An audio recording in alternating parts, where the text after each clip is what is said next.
COVID-19 concerns, theater companies are still trying to remain creative. The Forward Theater Company has launched a new web series to discuss plays and how the productions come together. Michael Bruno goes behind the screens of Sundays with Forward.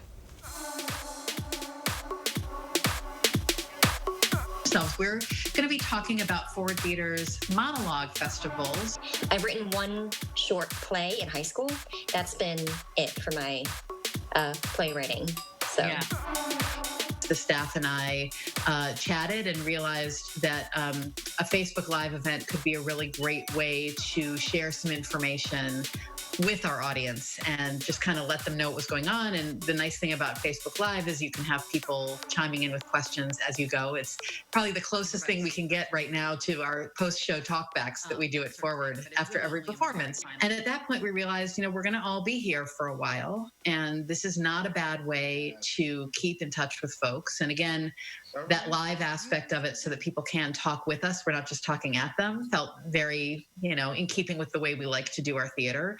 It's been such a both scary and also invigorating time these last couple months, I think, because scary for all of the obvious reasons, both on a personal level and also for our industry as well as individual organizations, because this is an incredibly challenging time, certainly the most institutionally threatening time that we've been through as an industry in any of our lifetimes.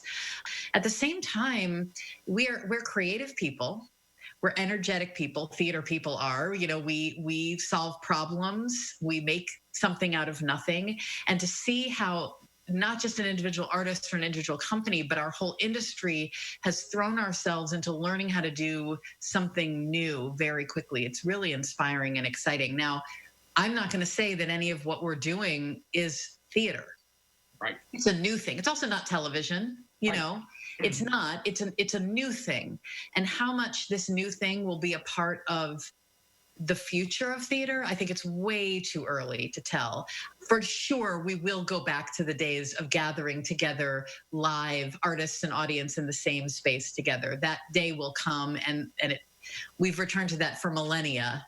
I think everybody is just coming together and trying to figure out how do we support our communities first and foremost through all of this? How do we keep connected with our audiences? And how do we make sure that our artists and our arts institutions come through this? Because a lot won't. And we need to do everything we can to keep as many people and companies stable and afloat for as long as we can until we come out the other side of this. The feeling of pressure to create art in the midst of this, it's really intense. And for some people, creating art in this sort of crisis is an outlet, and it's therapeutic and it's healing. For some people, it's not. It's just more pressure. And so in talking with all the artists that we work with, I just keep saying, you don't have to do anything right now. It's also okay to hunker down and do whatever needs to be done to take care of themselves, whether themselves as an individual or an organization. You don't have to. The sort of myth that Shakespeare went and wrote Lear during quarantine, take that off your shoulders. And Michael joins us now from home. This is an interesting concept. Oh, I can't hear you. Nope. There you go. There you go. Now we got you. Oh, okay. I like the fact that she says you don't have to do anything. You can just kind of stay and relax and just enjoy this time, just taking a little breather.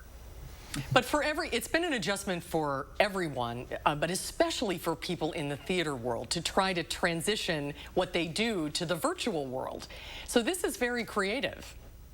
That's very true, and it's like she said. It's for those of us that crave having that immediate reaction of having an audience, because that's really what theater is. And even though this is a new medium for everyone, you really don't have that sense of that immediacy of having that reaction of having people gathering and having that art form.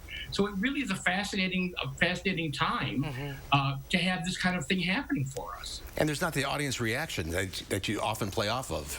Oh, that's absolutely true. You don't get any of that when you're having this kind of format. All right. When can you see Sundays with Forward? I believe it's every Sunday, and it's on their. It's on their Facebook page. Yes, yeah, on their Sundays at 2, That's right. live on their Facebook page. Just do a search for Forward Theater Company. That's There it right. is. All right. You're rocking that beard today. You know, I'm doing Christmas in June now. All right, you ready? 3, 2, 1, It's Friday. Friday. There's Jim. Hi, Jim. Have a good holiday weekend, you Have a guys. good weekend, guys. Yes, happy holidays. Can't wait to see you in person. Hopefully Yes, soon. me too. Miss you. Yes. All right. Still to come at 4, you've probably